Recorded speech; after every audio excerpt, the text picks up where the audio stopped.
Elite Facts presents Most Terrifying Stalkers Ever. 5. Tatiana Tarasov and Prosenjit Podar. Back in 1968, laws didn't exist to protect people from stalking. Sadly, Tatiana suffered the worst fate imaginable because of it. She met Prosenjit Podar at a New Year's Eve party and they shared a kiss. This prompted him to believe they were madly in love and would live happily ever after. That wasn't the case for Tatiana, and Prosenjit took it hard. In that summer, Tatiana went to visit Brazil, and Prosenjit's spiral became greater. He went to visit a psychologist several times, and at one appointment he admitted he was planning to kill her. The doctor was stuck, as the law prohibited her from sharing that information, even when it would save somebody. Dr. Moore believed Prosenjit was suffering from paranoid schizophrenia and informed the campus police. But after police interviewed Prosenjit, they determined that he was not dangerous and decided to let him go. When Tatiana returned from Brazil, she was not informed about Prosenjit's threats against her. On October the 27th, Prosenjit went to Tatiana's house and shot her with a pellet gun before stabbing her 14 times. Prosenjit immediately turned himself in and was convicted of second-degree murder. But his conviction was overturned because the jury at his trial was not properly instructed. He was later deported to India as a result. 4. In 2002, Colette Dwyer was living through a terrible nightmare. Dwyer became acquainted with Derek Todd Lee, a customer who had frequently hung around her place of employment. Lee soon developed an obsession with Dwyer. Lee forced his way into her apartment and began arguing with her, telling her he was set to take care of her forever and love her eternally. She argued back and ended up calling the cops. Lee was charged with stalking and received probation, but soon went to prison for another unrelated crime. 2 years later, Lee was released and started stalking Dwyer again.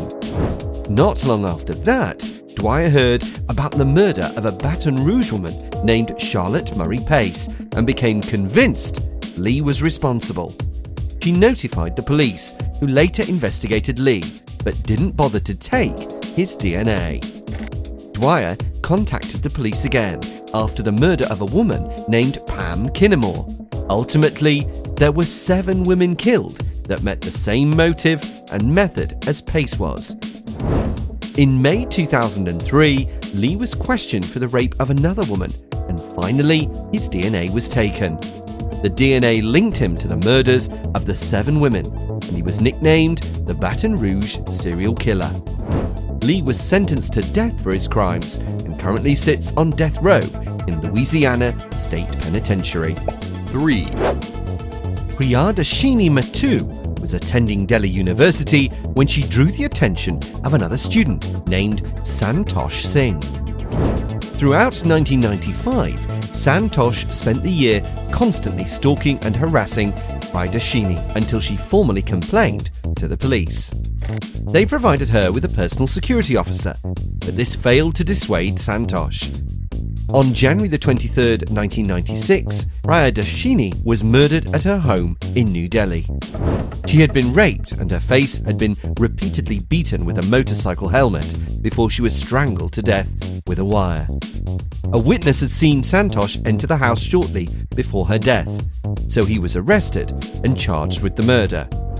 Because of the way the case was mishandled, the judge in charge was forced to give a not guilty verdict, despite remarking he believed he was the murderer. This verdict was eventually appealed to the Delhi High Court, and in 2006, the decision was reversed, and Santosh was sentenced to death. In 2010, the sentence was commuted to life imprisonment. 2. Rebecca Schaffer was best known for her role in the sitcom My Sister Sam, and her film career was starting to take off, as she was slated to audition for a role in The Godfather Part 3. She She had also drawn the attention of Robert John Bardo, an obsessed 19-year-old fan from Tucson, Arizona, who had built a personal shrine to Schaffer in his room. He sent numerous letters to Schaffer and even made 2 attempts to visit her on the set of My Sister Sam. However, Bardo became horribly disappointed when he watched Schaffer perform a sex scene in one of her films and decided she needed to be punished. He obtained Schaffer's home address through a private investigator and set forth to Los Angeles. Bardo buzzed Schaffer's apartment, and when she opened the door, Bardo pulled out a gun and shot her to death. Bardo returned to Tucson but was quickly arrested after tipping off his sister about the murder. He would wound up being charged with first-degree murder and received a life sentence. This tragedy would ultimately lead to the enactment of stronger anti-stalking laws in California. 1. Richard Farley was a veteran employee at a defense contractor in California when Laura Black was hired to work there. He instantly became obsessed with her. He constantly asked Black out and left her gifts, but she always turned him down. Over the next 4 years, Farley's obsession with Black became very unsettling. He wrote her over 200 letters and showed up at her residence so frequently that she was forced to move several times. Black finally went to ESL's Human Resource Department to complain about Farley, who was ordered to attend counseling sessions and leave Black alone. However, Farley's behavior became even more threatening, and ESL finally let him go in May 1986. In spite of this, Farley's harassment of Black did not come to an end, and she would file a temporary restraining order against him. Farley would continue to harass her and turned up at her house and would peer in through her windows at strange times of day and night. The day before the harassment hearing, Farley drove his motorhome to the ESL parking lot. He had several different guns with him, along with over 1,000 rounds of ammunition. After shooting his first victim in the parking lot, Farley proceeded into the ESL building with all of his weapons and opened fire. Farley shot several employees before arriving at Black's office and shooting her twice. Farley engaged the police in a 5-hour standoff before he decided to surrender. While Black survived, a total of 7 employees lost their lives and 3 more were wounded. He sits on death row, waiting his execution.